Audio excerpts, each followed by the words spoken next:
Hello guys, Niche ബ്ലോഗിലേക്ക് എല്ലാവർക്കും സ്വാഗതം. അപ്പോൾ ഞാൻ ഇതേപോലത്തെ ഡ്രോയിങ് ബുക്കാക്കാം. അപ്പോൾ ഒരു വലിയ ഡ്രോയിങ് ബുക്ക് എടുത്തിട്ടുണ്ട്. ഇനിയിപ്പോൾ വേണ്ടത് നമുക്ക് ഒരു ഹോൾ ഇടുന്നതാണ്.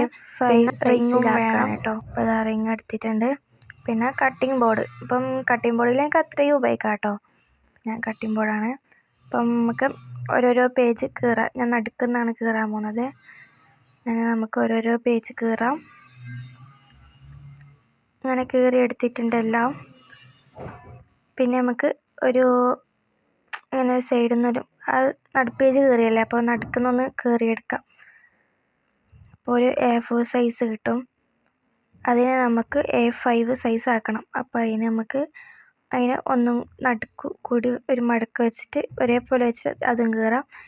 അതിനെ ഒരേപോലെ വെച്ചിട്ട് അതും കീറാം. അങ്ങനെ ഒരു ചെറിയൊരു A5 സൈസാണിത്. അങ്ങനെ നമുക്ക് എല്ലാ പേപ്പറും കീറിയെടുക്കണം. പിന്നെ ഗൈസ്, എന്തെങ്കിലും തെറ്റുണ്ടെങ്കിൽ ഒന്ന് പുറത്തിറങ്ങണേ. എന്താ വെച്ചാൽ എനിക്ക് വീഡിയോ എടുക്കാനൊന്നും അറിയില്ല. ഞാൻ ഇങ്ങനെ എടുക്കുന്ന വോയിസ് കൊടുക്കാനും അറിയില്ല, ഇങ്ങനെ കൊടുക്കുന്നതാണ്. അങ്ങനെ നമുക്ക് എല്ലാം ഒരേപോലെ എടുത്തേക്കാം. കുറച്ചായിട്ട് മാറ്റി വെക്കാം. എന്താ വെച്ചാൽ ഹോൾ ഇടാൻ വേണ്ടിയിട്ടാണ്. ഫുള്ളായിട്ട് ഹോൾ ഇടാൻ പറ്റില്ല.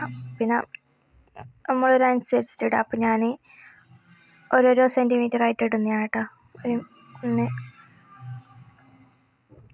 ഞാൻ കുത്തലിട്ടിട്ടാണ് ഹോൾ ഇടുന്നത്. അപ്പം മൊത്തത്തിലൊരു ഹോൾ ഇട്ടേക്കാം ഗൈസ്. അപ്പോൾ അങ്ങനെ ഹോൾ ഇടുന്നുണ്ട് ഞാൻ. അപ്പോൾ അത് ചെറുതായിട്ട് ആ വീഡിയോ കിട്ടിയിട്ട് ഞാൻ ഹോൾ ഇടുന്നത് മിസ്സായിപ്പോയി. ഇത് വീഡിയോ എടുത്തിട്ട് കുറേ ആയി ഗൈസ്. ഇതുവരെ അപ്ലോഡ് ചെയ്യാൻ പറ്റിയിട്ടില്ല, കുറേ തിരക്കായിരുന്നു. അതുകൊണ്ട് അങ്ങനെ ഹോൾ ഇട്ടുകൊണ്ടുണ്ട്. ഹോൾ ഇട്ടിട്ടായിട്ട് നമുക്ക് മറ്റേ ഡ്രോയിങ് ബുക്കിൻ്റെ ഒരു ഭാഗം എടുത്ത് കീറാം. നമുക്ക് ഫ്രണ്ട് ഭാഗം ഉണ്ടാക്കേണ്ട, ഫ്രണ്ട് ഭാഗം ബാക്ക് ഭാഗവും. അപ്പം നമുക്കത് നമ്മളനുസരിച്ച് നമ്മൾ ഏത് രീതിയിൽ വേണം അത് അനുസരിച്ചിട്ട് മുറിച്ചെടുക്കാം. അപ്പം ഞാനത് മുറിച്ചെടുക്കുന്നുണ്ട്. അപ്പോൾ ഗൈസ്, നിങ്ങൾക്ക് ഇഷ്ടപ്പെട്ടെങ്കിൽ ഒന്ന് ലൈക്ക് ചെയ്യണം, ഷെയർ ചെയ്യണം, കമൻറ്റ് ചെയ്യണം, സബ്സ്ക്രൈബ് കൂടി ചെയ്യണം കേട്ടോ. അങ്ങനെ നമുക്ക് ഫ്രണ്ട് ഭാഗവും ബാക്ക് ഭാഗം ആക്കാം. അപ്പോൾ ബാക്കിൽ നമുക്ക് ആക്കുന്നതാണ് കേട്ടോ. അതേപോലെ തന്നെ പിന്നെ റിങ് എടുത്തിട്ട് ഒരേപോലെ വെച്ചിട്ട് റിങ്ങിലേക്ക് ചുറ്റി കൊടുക്കാം. എല്ലാ ബുക്കും ഒരേപോലെ വെക്കണം, റിങ്ങിലേക്ക് ചുറ്റി കൊടുക്കാം. അങ്ങനെ ഗൈസ്, നമ്മളെ ബുക്കായിട്ടുണ്ട്, ഡ്രോയിങ് ബുക്ക്.